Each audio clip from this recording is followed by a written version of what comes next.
O fato é que a violência contra crianças não é de agora. Nós sabemos muito bem, pela palavra de Deus, que parece que desde que Deus disse à serpente que da semente da mulher Deus suscitaria aquele que iria esmagar a cabeça da serpente, desde aquele momento parece que a investida de Satanás sempre foi contra as crianças. Olhando para as Escrituras, nós vemos que a violência e o infanticídio não é algo dos nossos dias. E o mais espantoso é que já houve infanticídio legalizado no passado. Como, por exemplo, podemos citar a época do nascimento de Moisés, quando o faraó, enciumado para com o povo judeu, chegou à seguinte conclusão de que aquele povo iria crescer, ia acabar se aliando aos inimigos do Egito e iriam atacar o Egito. Então o que o faraó fez? Vamos escravizar os judeus. E começaram a colocar trabalho forçado sobre o povo judeu para ver se o povo diminuía. Mas a Bíblia diz que aí que o povo crescia mais, aí que se multiplicava o número de judeus lá no Egito, mesmo numa condição de escravidão. E a escravidão, hoje a gente enfatizar a escravidão, não foi uma dor apenas dos negros, mas os judeus também foram escravizados várias vezes. E lá no Egito, eles escravizados, ainda assim cresciam e se multiplicavam. De modo que o faraó ficou indignado pela situação e disse: não, vamos então começar com as parteiras, aquelas mulheres que fazem o parto. E ele deu um decreto para aquelas mulheres dizendo: quando nascerem um menino macho dos judeus, vocês matem. Todavia a Bíblia diz que elas, temendo ao Senhor, não fizeram. E aí não houve outra alternativa a não ser Faraó criar uma lei legal para frear o crescimento dos judeus. Então a lei foi do infanticídio. Lancem os meninos que nascerem, os meninos dos hebreus, lancem no rio para que morram. Imagine quanto choro, quanta dor, quanto sofrimento, mesmo em meio a essa tragédia, esse absurdo da história, Deus preservou a vida do libertador chamado Moisés. Amém? Moisés foi salvo pelas águas. E mais incrível é que Deus preservou Moisés dentro da casa de Faraó, o mesmo que tinha decretado o infanticídio, o mesmo que tinha decretado a morte das crianças. Moisés foi para dentro da casa dele para mostrar quão poderoso é o nosso Deus de preservar os seus escolhidos. Amém? Deus preserva os seus escolhidos. Mas a história continua. A gente sabe que houve uma influência dos cananeus sobre o mundo antigo, e especificamente sobre o povo judeu.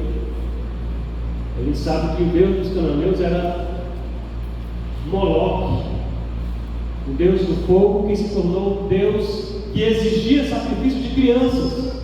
Mais uma vez, o infanticídio é estabelecido como lei, não mais lei civil, mas agora lei religiosa. E até Israel se corrompeu seguindo a Moloque e oferecendo seus filhos a essa divindade, passando seus filhos pelo fogo. De certa forma, era uma maneira que eles tinham de legitimizar o aborto, já que o aborto feito no ventre da mãe, naquela época, sempre culminava na morte da mãe, ou então em uma doença muito grave. Todavia, irmãos, o elemento religioso validou uma prática monstruosa de que a criança, ao nascer, se tivesse um defeito, ela era sacrificada a Moloque. E às vezes, até sem defeito algum, ela era lançada e era sacrificada no fogo. Mais um infanticídio na história antiga. E aí lembramos da época do nascimento de Jesus, quando os pastorzinhos, ou os reis magos, como se queira chamar, foram a Jerusalém para adorar o menino, o rei dos judeus. E Herodes, que não era judeu, mas havia se convertido ao judaísmo para liderar a nação dos judeus, de forma corrupta, perversa, Aquele homem ficou enciumado, o narcisismo que habitava no coração dele disse: não, nenhuma criança vai reinar no meu lugar, eu sou o rei de Deus. Então Herodes deu um decreto que matassem as crianças, os meninos principalmente. E mais um infanticídio marcou a história da humanidade. E quantos mais infanticídios poderíamos citar? Cada guerra um infanticídio, cada guerra, além do infanticídio, deixa crianças órfãs, e cada guerra uma violência contra crianças. Poderíamos passar anos citando essas questões todas, mas o que nós sabemos é que na nossa época ainda há infanticídio, ainda há tentativa de legitimizar a morte de crianças em nome de ideologias, ainda há por trás da palavra aborto legalizado uma intenção de adoração a Moloque. Ainda há por trás de toda a violência contra a criança, até de ideologias que de alguma forma alivia para a pedofilia e até talvez motive para isso. Ainda há o mesmo desejo de Satanás lá no Éden, quando viu da boca de Deus e da semente da mulher haveria de nascer um que esmagaria a sua cabeça. Ainda há em Satanás uma revolta contra o ser humano, e ele atinge principalmente as nossas crianças. É sobre isso a mensagem de hoje. Eu achei que fosse tudo da família, por sua mensagem nesse sentido, mas pelo contexto do vídeo, da apresentação, tem tudo a ver. E eu digo mais, embora seja uma mensagem falando sobre pais, crianças e tudo mais, é uma mensagem para cada um de nós que chegamos aqui e que queremos fazer parte do reino de Deus. Vamos ler então Lucas, capítulo 18, versículo 15 ao 17, apenas 3 versículos para a gente meditar na palavra de Deus nessa noite.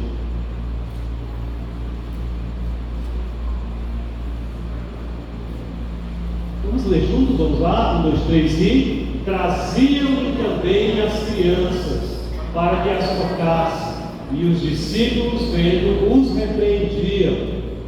Jesus, porém, mais alto.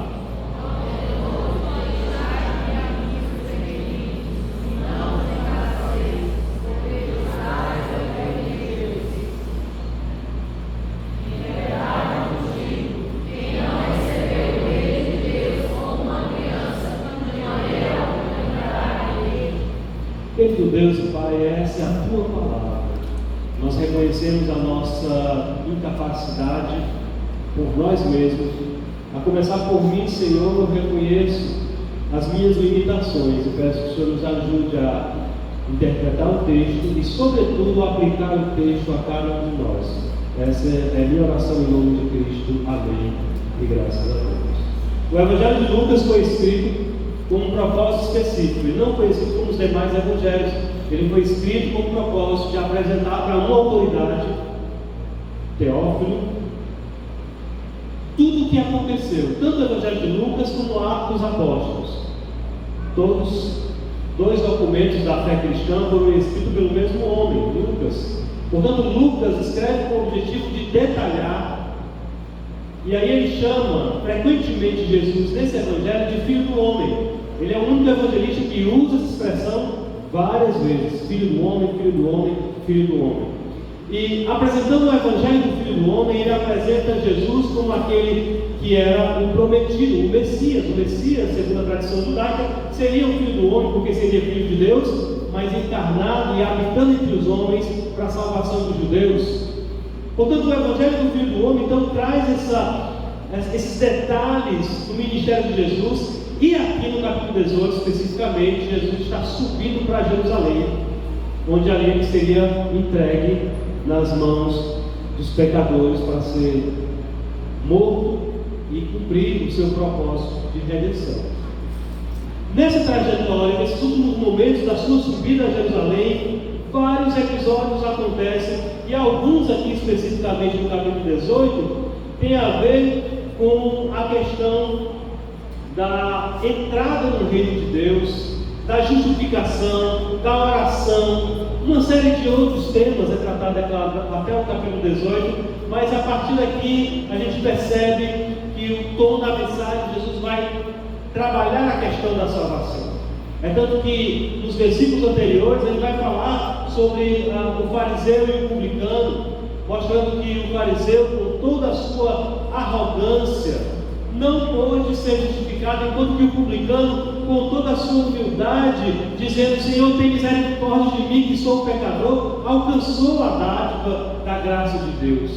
Então ele está trabalhando essas temáticas, e de repente a Bíblia diz que muitos, povo, na minha tradução está dizendo, o povo também estava trazendo criancinhas para que Jesus as tocasse e as abençoasse.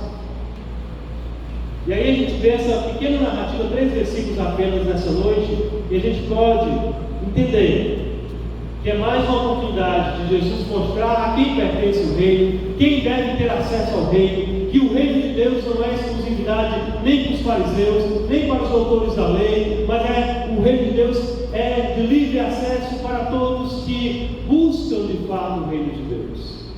E a gente tem então esse episódio de pessoas que estão conduzindo crianças. Podemos dividir esses 3 versículos em 3 pontos nessa noite. O primeiro tem a ver com uma atitude, ou melhor, os 3 têm a ver com uma atitude. O primeiro é a atitude de quem conduz as crianças a Jesus. O segundo é a atitude de quem impede aqueles que conduzem crianças a Jesus. E o terceiro é a atitude do próprio Jesus. Vamos lá então. O primeiro, a atitude daqueles que conduzem as crianças a Jesus. A palavra criança aqui, somando com o Evangelho de Mateus e o Evangelho de Lucas, que usam termos gregos diferentes, nos dá a entender que eram crianças desde criança recém-nascida até crianças na pré-adolescência, por exemplo. Porque existem 2 palavras do original, eu não vou lembrar direito quais são elas, mas eu acredito que mais ou menos uma tem a ver com brefos, que seria crianças de peito, e a outra com paidia ou paideia, que tem a ver com crianças maiores que já aprendem, que já estão na pedagogia da vida, tem condições de compreender. Independente de qual termo que cada evangelista use, Mateus, Marcos e Lucas, a questão é a mesma. Havia um interesse enorme, havia um objetivo de conduzir as crianças a Jesus. Portanto, a primeira atitude que observamos aqui nesses 3 versículos é a atitude daqueles que conduziam as crianças a Jesus. E quem eram esses, pastor? Quem eram esses? É óbvio que eram os pais. Talvez naquela multidão pudesse haver um tio, uma tia, um avô, não se sabe. Mas o mais comum é acreditarmos que eram os pais. Os próprios pais entenderam que ali estava o Messias de Israel e que precisavam levar os seus filhos a esse Messias para que ele as abençoasse. Eles precisavam apresentar os seus filhos a Jesus e, mais do que isso, precisavam apresentar Jesus aos seus filhos. E esses pais, mãe e pai, estavam completamente autorizados pela lei de Moisés. Coloca aí no telão, por gentileza, Deuteronômio capítulo 6, do verso 6 ao 7, que a gente lê. Como é que diz?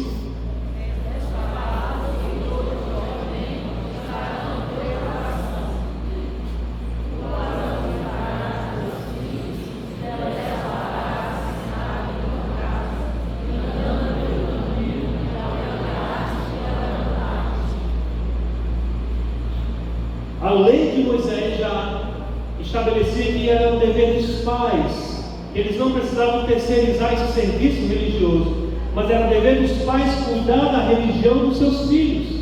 E portanto aqueles homens e mulheres que estavam conduzindo crianças a Jesus não estavam fazendo nada fora de tempo, não estavam fazendo nada contra a lei, pelo contrário, estavam obedecendo a lei de serem os condutores dos seus filhos ao conhecimento religioso, ao conhecimento espiritual na pessoa do nosso Senhor Jesus Cristo. Mas esses pais tinham mais do que essa motivação da lei, essa motivação religiosa. Esses pais também pensavam no futuro dos seus filhos. Esses pais não pensavam só no aqui e agora do menino. Entrega o celular aqui e agora, para o menino ficar satisfeito aqui e agora. Não era apenas um pensamento do aqui e agora da criança, mas era por que isso que eu faço agora vai repercutir no futuro do meu filho. Era isso que esses pais pensavam. Porque eles conheciam os provérbios de Salomão, como por exemplo, Provérbio 22, versículo 6. Coloca aí, Provérbio 22, versículo 6, para a igreja ler. Como é que diz?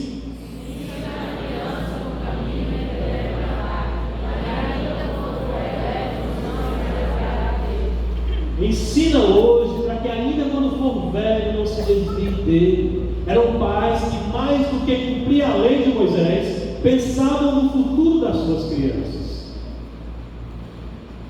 Eles queriam crianças que conhecessem os preceitos de Deus no futuro. Eles queriam criar filhos que se tornassem velhos crentes em Jesus Cristo. Amém? E mais, eles sabiam que era obrigação deles, como pai e mãe, porque os filhos que eles tinham recebido não eram deles, mas era uma herança do Senhor, conforme diz o salmista lá no Salmo 127, no versículo 3. Por gentileza, coloca aí, Salmo 127, versículo 3. Como é que diz?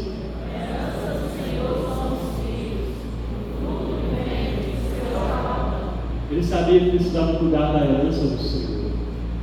Então note que a primeira atitude aqui é a atitude daqueles que conduzem crianças a Jesus, porque sabiam que fazia algo segundo a lei de Deus. Cuidavam do futuro dos filhos e cuidavam sobretudo da herança do Senhor, porque a herança do Senhor são os filhos. A gente já teve na igreja de Ebenezer testemunhos de mulheres que chegaram sem herança nenhuma, de pessoas que chegaram com a vida quebrada, casamento quebrado, destruído, e começaram a estudar a palavra de Deus, e Deus converteu esses corações, reconciliou esse casamento e deu filhos a essas famílias. Temos testemunhos dessa natureza aqui, porque os filhos são herança do Senhor, e se são herança do Senhor, nós precisamos cuidá-los diante do nosso Deus. Amém? Amada igreja, esse é o primeiro grupo. Essas são as primeiras atitudes que se tem para com aquelas crianças, atitudes de quem conduzem as crianças a Jesus. Mas temos aqui um segundo grupo, com uma segunda atitude, que é a atitude daqueles que impedem os que conduzem as crianças a Jesus. E por incrível que pareça, o versículo 15 ainda nos diz que ao verem os pais conduzindo as crianças a Cristo, os discípulos os repreendiam. Nós temos então discípulos de Jesus equivocados, achando que as crianças não faziam parte daquele momento e, portanto, repreendiam, impediam, porque a palavra repreender aqui significa de fato impedir, bloquear a passagem dos pais de conduzir os seus filhos a Cristo. Eram os próprios discípulos, por incrível que pareça. Nós não sabemos os motivos, a Bíblia não revela por que os discípulos fizeram isso, já que eles conheciam a lei e sabiam que segundo a lei era para os pais conduzir seus filhos à fé. Nós não sabemos por que eles fizeram isso, mas nós podemos especular. Nós temos uma liberdade para conjecturar. De repente esses discípulos achavam que as crianças faziam muito barulho, muita bagunça, e de fato elas fazem, nós sabemos disso. É uma verdade, uma grande verdade. Ou talvez esses discípulos pensassem que seria perda de tempo, completamente perda de tempo. Jesus Cristo estava subindo para Jerusalém, ele tinha um lugar específico, um objetivo na sua caminhada, e agora teria que parar para atender crianças? Talvez esses discípulos achassem que fosse perda de tempo. Ou talvez eles achassem ainda que reino de Deus não é assunto para criança, mas assunto para adultos, apenas para adultos. Talvez eles pensassem que criança pode se envolver com qualquer coisa, menos com religião, menos com espiritualidade, porque aqui é assunto para adultos. Nós não sabemos de fato. O que nós sabemos é que a Bíblia diz que eles impediam aqueles que queriam conduzir as crianças a Jesus. E aí temos a terceira e última atitude, que é a atitude do próprio Jesus, que é a atitude normativa. A atitude dos discípulos não é norma para nós, a atitude dos pais também é normativa, mas a atitude de Jesus é, sobretudo, a maior norma que nós temos aqui de como tratar as crianças na igreja, no reino de Deus. Jesus diz, o Evangelho de Lucas nos diz, a partir do versículo 16: mas Jesus chamou as crianças e disse: deixem vir a minhas crianças e não as impeçais, pois o reino de Deus pertence aos que são semelhantes a ela. Em algumas traduções está: o reino de Deus pertence a elas, mas no original a gente vai encontrar mais esse sentido: o reino de Deus pertence aos que se fazem semelhantes a elas. Digo a verdade: quem não receber o reino de Deus como uma criança o recebe, nunca entrará no reino de Deus. Jesus então tomou atitudes naquele cenário. Quais são as atitudes de Cristo? A primeira atitude é de indignação. A palavra não aparece aqui no Evangelho de Lucas, mas coloca aí no Evangelho de Marcos, capítulo 10, versículo 14. Marcos 10, 14. Como é que diz?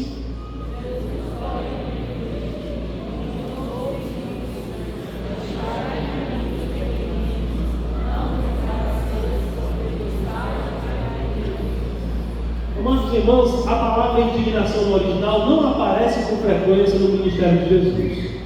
Uma vez que ela aparece, é lá quando os vendilhões estão corrompendo o templo. Jesus chega e vira as bancas de venda e diz: vocês estão fazendo da casa do meu pai casa de mercadores. Ali Jesus está indignado. Novamente aparece aqui Jesus indignado. Ou seja, a primeira atitude foi em relação àqueles que impediam as crianças de chegar-se a Ele, uma indignação enorme. A segunda atitude de Jesus foi em relação a eles também, mas no sentido de usar aquilo que eles rejeitavam como um grande exemplo para eles mesmos. Veja o que diz Marcos 10, 15, versículo 15. Como é que diz?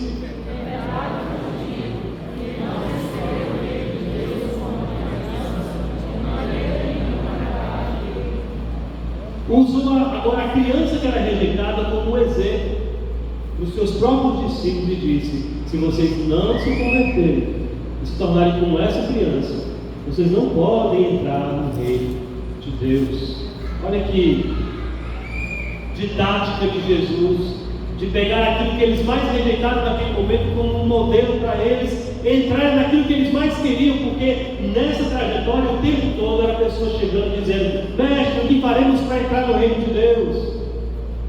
E agora ele escreve justamente aquilo que eles rejeitaram, que eram as crianças, e usa como modelo: se vocês não fizerem como essas crianças, não poderão entrar no reino de Deus.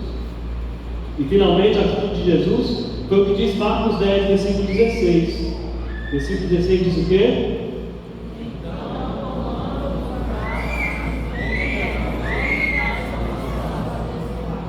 Como um verdadeiro rabino judaico do judaísmo tradicional, ele toma aquela criança pelas mãos, coloca no seu colo e as abençoa, conferindo a elas a entrada garantida para elas no reino de Deus.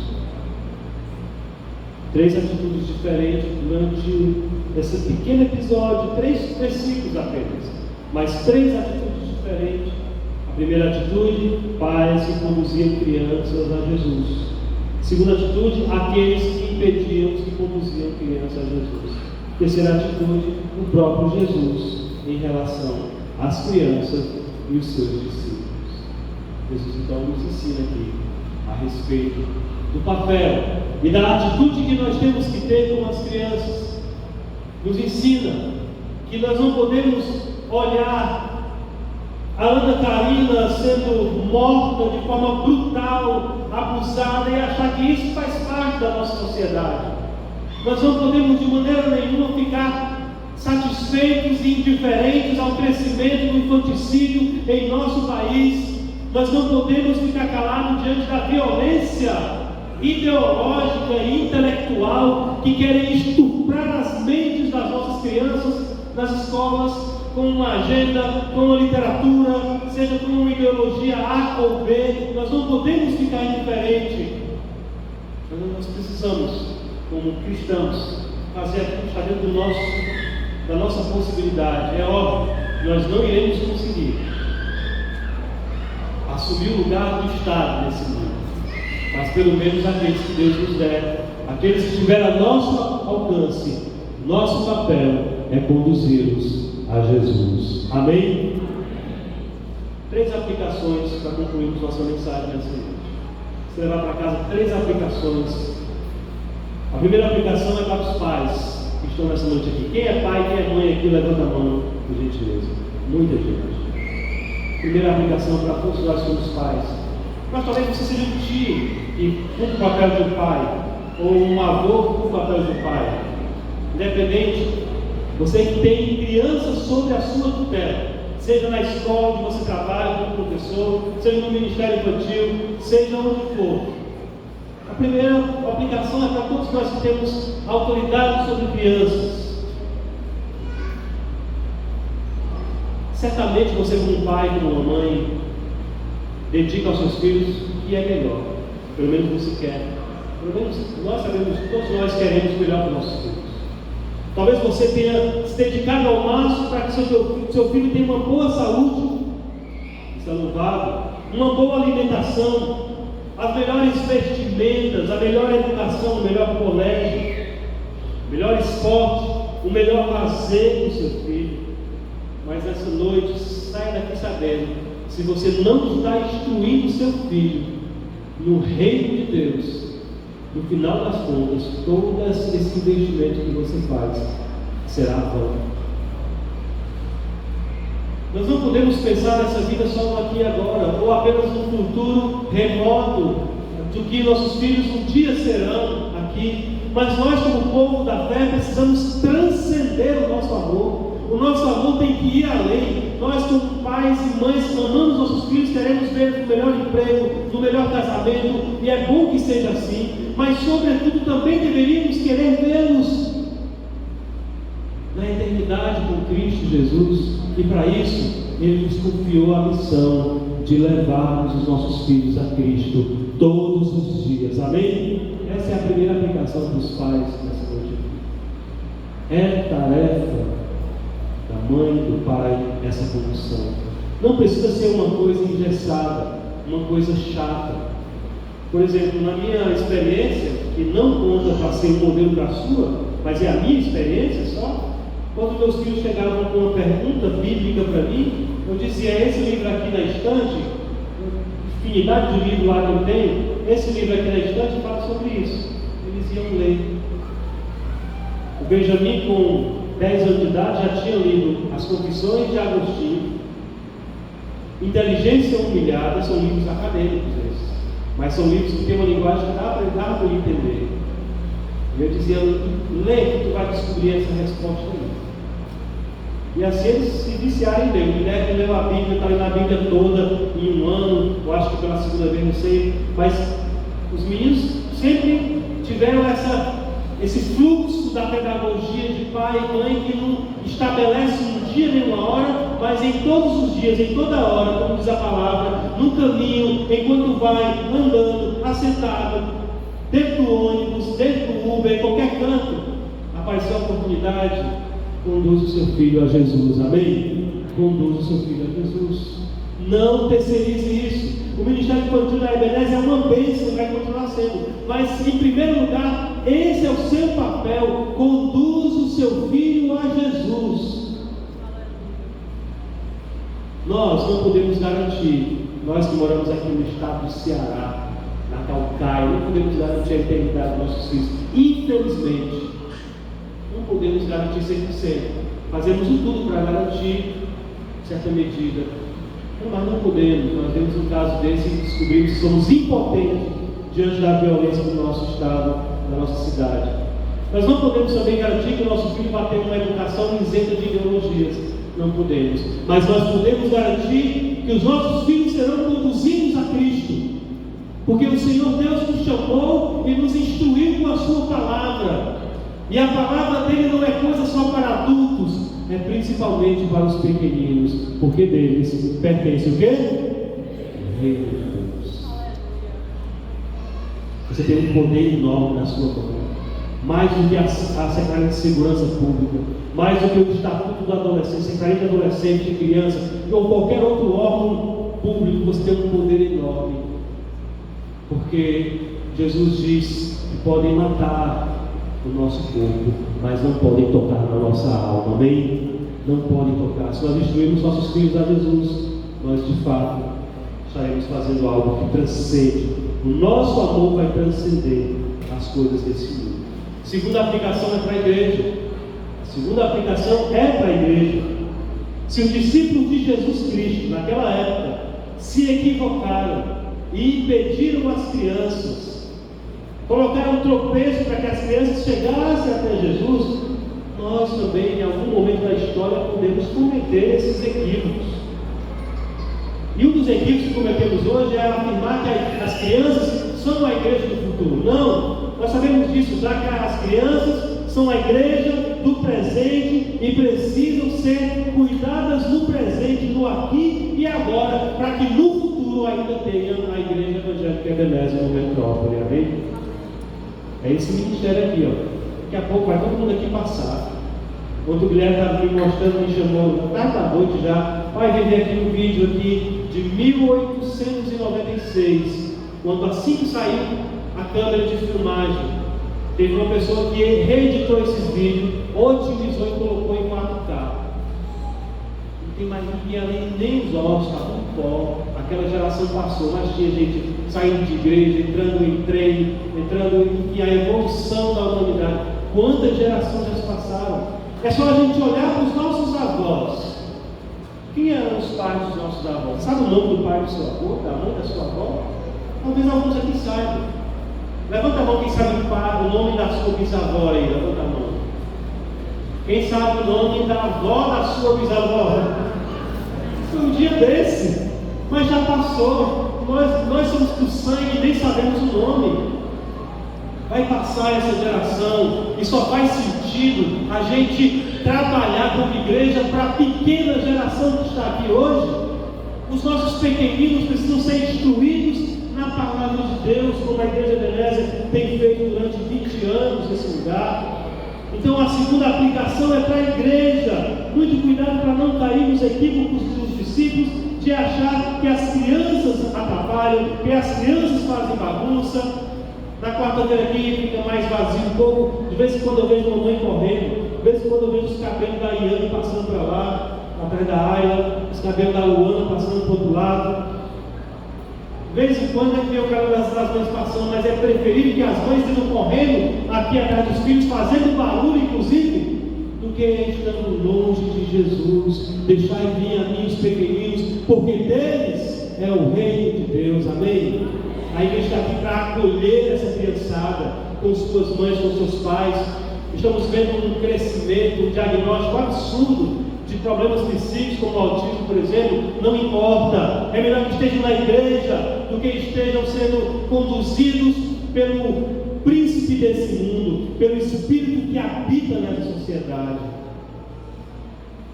A igreja assumiu o compromisso de não tomar a atitude dos discípulos. Afinal, veja o que diz Mateus capítulo 18, versículos 5 e 6. Mateus 18, 5 e 6, vamos ler aqui rapidinho. Como é que diz?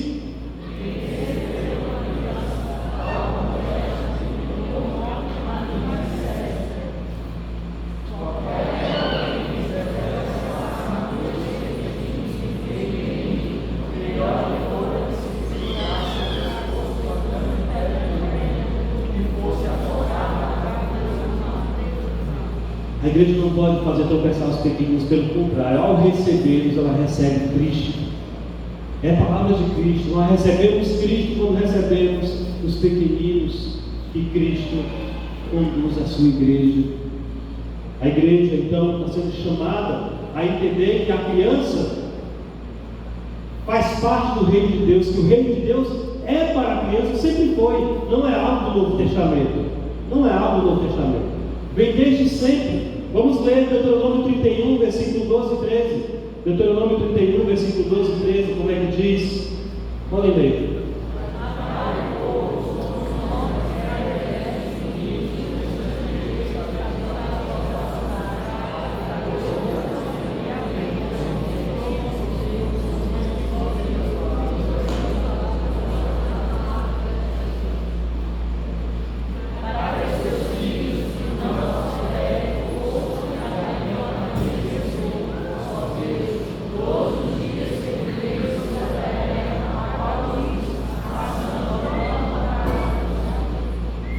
Vamos ler em Neemias, capítulo 8, do 1 ao 3, Neemias 8, do 1 ao 3.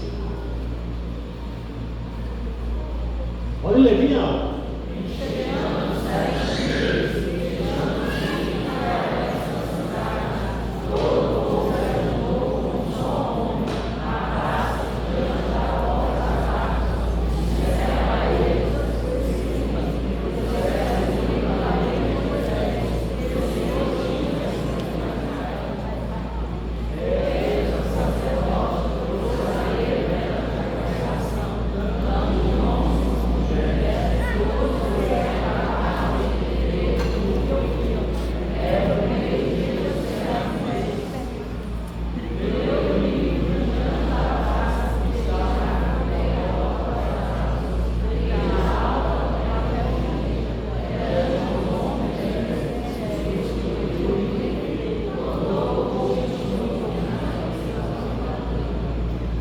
No original, antes dos que podiam entender, tem a palavra criança, homens e mulheres e crianças que podiam entender.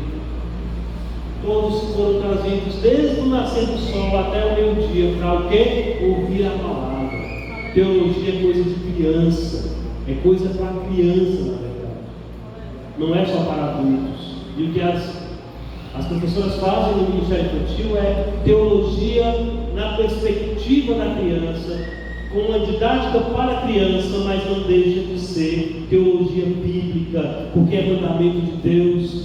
A igreja precisa ser essa agência de treinar as nossas crianças. Como eu estava falando pela manhã, eu quero parabenizar o Ministério do Louvor, que abriu um curso de técnica vocal para as crianças, para quem quiser aprender, na verdade. E meu filho, o Benjamin, está fazendo, o Guilherme também, estão fazendo aí. E que bom que a gente entenda que só haverá um Ministério do Louvor tão bom quanto nós temos hoje, se as nossas crianças desde já aprenderem guitarra, baixo, teclado, bateria. Quando eu olho aqui o cantor dessa noite, que era o Mateus, e o baterista dessa noite, que é o Miqueias, eu entendo que houve uma mãe que conduziu seus filhos, mas também eu entendo que houve uma igreja que os instruiu em toda a verdade, e o que os estimulou na arte da música para que a igreja hoje tivesse músicos.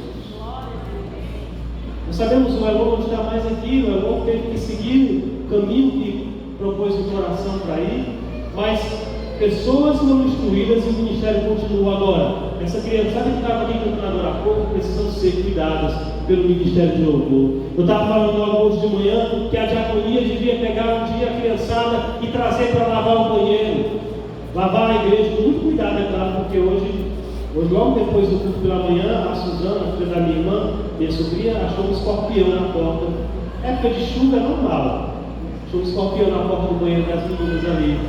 O que ela fez? Correu para os pais dela para dizer.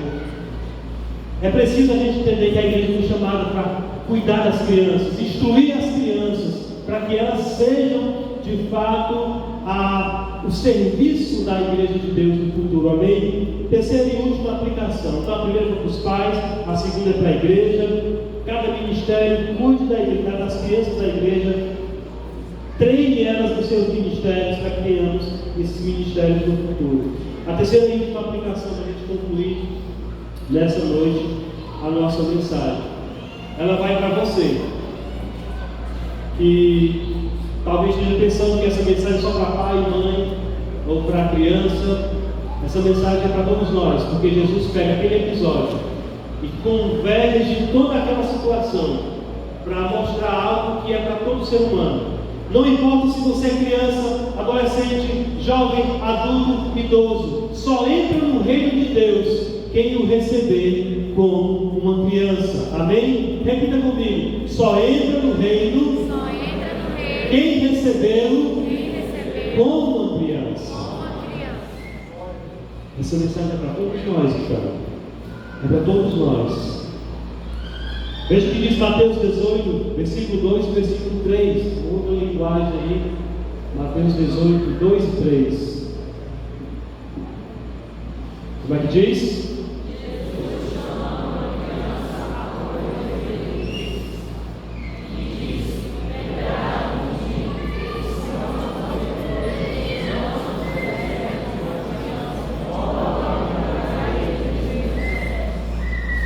Se não vos converterdes, você achou que ia ficar fora desse alvo de Deus nessa noite? Jesus te chama para a conversão. Ei, visitante, Deus te chama para a conversão. Agora não é uma conversão de barganha. Eu vou se o Senhor fizer isso por mim. É uma conversão que está completamente desprovida, porque é uma conversão conforme o modelo das crianças. Como é que uma criança recebe o reino de Deus? Com a disposição, com a humildade de uma criança, com a dependência que uma criança tem. Como eu falei, a minha sobrinha correu para avisar para os pais que tinha achado um escorpião. O verdadeiro crente, quando vê um perigo, corre para quem? Para Deus. O que Cristo está dizendo é que é preciso ter a disponibilidade. Não é uma criança que quer barganhar, que quer trocar alguma coisa pela salvação, mas é uma criança que se sente agraciada e que recebe de braços abertos a salvação em Cristo Jesus. Portanto, se você veio nessa noite aqui e se não se converter e não se fizer como uma criança, não receber o reino de Deus como uma criança recebe de maneira nenhuma, naquele grande dia que está para chegar, você poderá entrar no reino de Deus. Deus está convocando você que nos visita nessa noite a entender que há uma mensagem específica aqui para os pais, para a igreja, sobre o cuidado com crianças, mas que é uma mensagem para todos nós aqui nessa noite. No sentido da aplicação, é que todos nós precisamos abrir o nosso coração para sermos como crianças, totalmente dependente do Senhor, totalmente cheio de humildade, totalmente cheio de confiança. Aquela criança que se lança de cima de uma mesa nos braços do pai, sabendo que ele não vai deixar de segurá-la. Aquela criança que tem certeza que se chamar pelo pai, ele vai socorrê-la. Aquela criança que recebe um presente sem perguntar quanto é, que vai com você para o shopping e fica pedindo: mãe, eu quero isso, mãe, eu quero aquilo, porque na mente dela tudo é graça, tudo pode ser acessível a ela. E nós, quando crescemos, perdendo essa noção de graça e achamos que o reino de Deus tem que ser conquistado pelo nosso dinheiro, pela nossa força, pela nossa barganha. A criança chega e nos dá uma lição, porque ela acha que tudo é graça, que pode possuir pela graça o reino de Deus. E ela tem razão. Glória a Deus. Termino dando o mesmo exemplo que eu dei pela manhã. Benjamin saiu, sentiu vontade de ter uma bicicleta, e eu não podia comprar. Pai, eu quero uma bicicleta, eu quero uma bicicleta, eu quero uma bicicleta. Pegava a bicicleta da Ludmilla, saía por aí pelo metrô e quero uma bicicleta. Começou a vender paçoquita, vou comprar uma bicicleta, vou comprar uma bicicleta. Tem uma irmã lá no Metropolitano que faz trufas, a irmã virou fornecedor oficial, passava para ele um valor, ele vendia aqui, inclusive tem ali, vou fazer uma propaganda aqui logo, né? Ele continua vendendo, mas vendeu no colégio, trufas, vendendo, e aí a professora dele ficou sabendo. Por que ele está criando essas trufas? A menina disse que quer comprar uma bicicleta. Aí ela chegou na minha esposa, que trabalha lá no São Raimundo, e disse: meu, vamos na loja, eu vou comprar a bicicleta do Benjamin. Amém? Aí digamos como uma boa adulta, né? Disse: não, que é isso? Não. O Benjamin: eu quero. Não tem esse negócio não. Não, porque isso é muito caro. Uma bicicleta de mais de R$1.000, ela foi lá e comprou. Aí depois que comprou, a dona disse: deixa eu pagar umas parcelas. A mulher: só se você pagar eu compro, porque eu passei uma vez. E o Benjamin está aí, na cidade dele, para cima e para baixo. A gente é que lute, né? Que é pai, né? Preocupado com essa violência, a gente tem que lutar. Mas é graça, é receber o reino de Deus como uma criança. Se nessa noite você quer fazer isso, fique de pé nesse momento, todos nós vamos louvar ao Senhor. E se você nos visita, não perca mais tempo, corra aqui à frente, receba o reino de Deus como uma criança recebe um presente, com gratidão no coração. Confie que o Senhor te chama nessa noite para experimentar algo extremamente novo na sua vida, uma vida com Deus.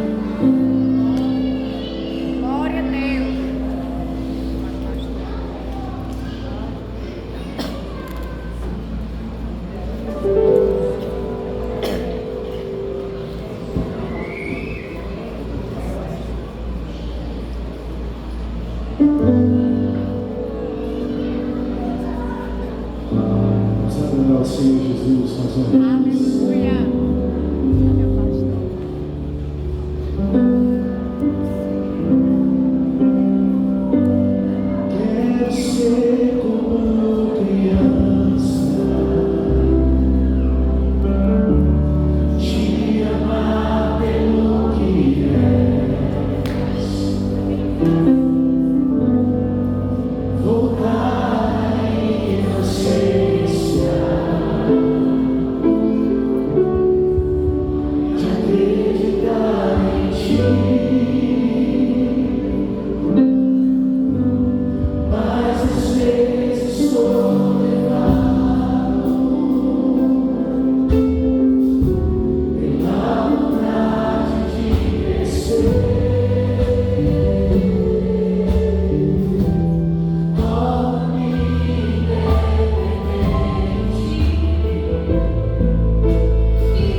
chegou aqui para orar.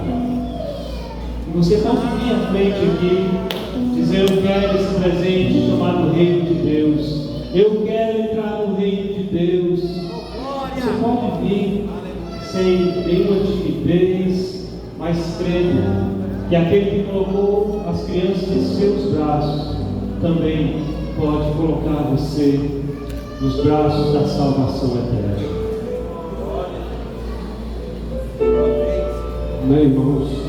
Pai do Senhor, queria que você baixasse a sua cabeça. Vamos orar. Pedir a Deus que Ele estenda a sua mão para salvar nesse lugar. Você que ouviu essa palavra, você que quer entrar no reino de Deus, essa é uma grande oportunidade. Você não pode deixar passar. Se você ainda não tem Cristo no seu coração, essa é uma grande oportunidade de você dizer: eu quero aceitar a Jesus. Ou então, se você está longe dos caminhos de Deus e quer se reconciliar com o Senhor, venha, em nome de Jesus. Nós queremos orar por você. Nós estamos aqui para apresentar a você o reino de Deus. Não é uma placa de igreja, é o Senhor Jesus que pode salvar. Amém? Alguém nesse lugar quer aceitar a Jesus? Quer se reconciliar? Em nome de Jesus, pelo poder do nome de Jesus. Amém. Glória a Deus. Há mais alguém que quer fazer isso? Em nome de Jesus.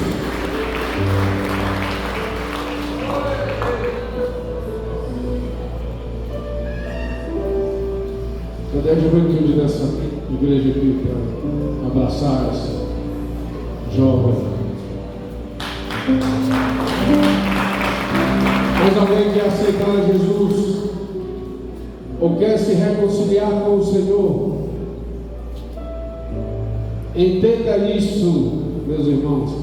Ninguém pode impedir você hoje de entrar no reino dos céus. Seja como uma criança. Essa salvação é de graça. Não deixe passar essa oportunidade, em nome de Jesus. Em nome de Jesus. Mas alguém que quer aceitar ou quer se reconciliar, eu queria que a igreja estivesse orando, porque tem pessoas para aceitar a Jesus. Tem pessoas para aceitar a Jesus. Aleluia. Glória a Deus. Glória a Deus. Meus irmãos, como o inimigo faz, ele amarra as pessoas não virem.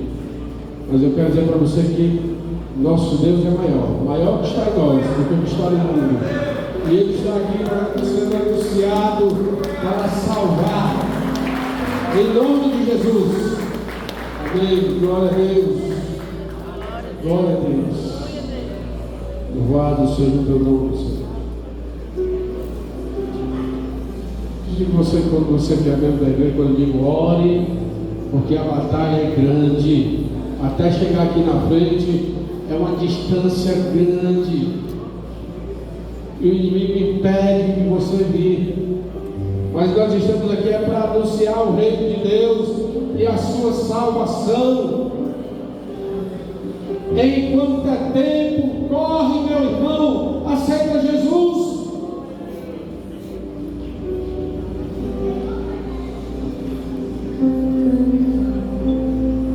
Eu vou encerrar esse apelo. Eu vou pedir a Deus que Deus me dê uma outra oportunidade, que você possa entrar na igreja, que faça um apelo, que você possa entregar a sua vida a Jesus. Levanta a sua mão para cá, vamos abençoar aqui essas irmãs.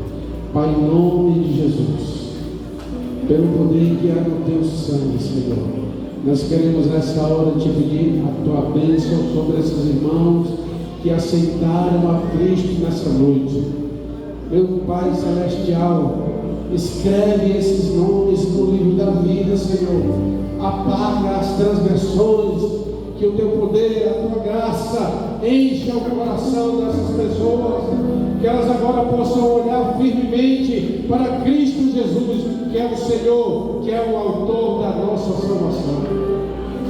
Por isso, Pai, eu te peço, Senhor, que a igreja possa amar essas pessoas, elas agora fazem parte do reino de Deus. Ó Senhor, nos dá amor para cuidar, Senhor, como foi pregado hoje, nós precisamos cuidar, em nome de Jesus, em nome de Jesus. Deus abençoe esses irmãos, amém? Leve ela ali no Maico, nós estamos mais com ele.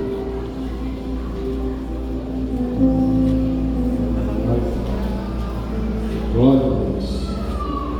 Deus continua salvando. Glória a Deus. Glória a Deus. O Senhor continua salvando. Deixa eu ligar aqui a luz aqui. Tem que ligar aqui. Eu não posso estar muito tempo na escuridão, não. Glória a Jesus. Coisa boa. Amém? Que culto abençoado, irmãos. Como vocês são bonitos. Vocês são tão bonitos que eu vou pedir para você abraçar seu irmão aí, porque eu vou para casa. Abraça seu irmão. Em nome de Jesus. Abraça seu irmão. Abraça seu irmão. Abraça seu irmão. Glória a Deus. Coisa boa. Oh, aleluia. Glória a Deus.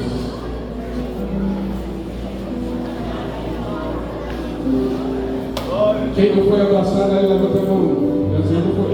Vai, alguém vai abraçar essa irmã aí.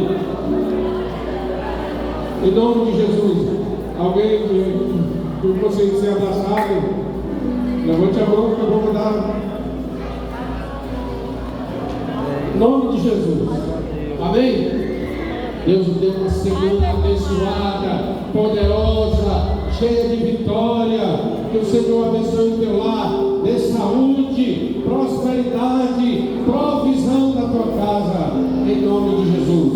Levante a sua mão, que a graça do Deus eterno, a comunhão e as consolações do Espírito Santo